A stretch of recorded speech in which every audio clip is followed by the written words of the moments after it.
Well, before you pass on joining a neighborhood Facebook group, listen to this. Alvin Hope started out as a community page where people in need connected with neighbors who were ready to help. And now that digital forum has transformed to a donated fridge.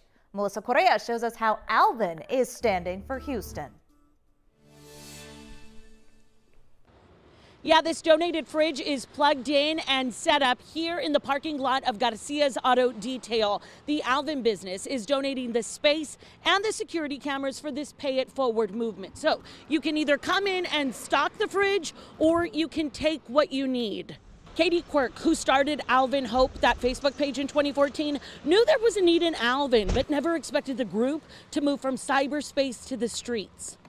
No, it was just a Facebook group. It was just a way to get people to not be negative towards each other, and we wanted a positive space where people felt comfortable asking for help, because it's very humbling for some people, you know, when they lose their job or they lose their house or something, to go to a safe place and say, hey, I need a little help, I need food, I need diapers, I need formula for my baby.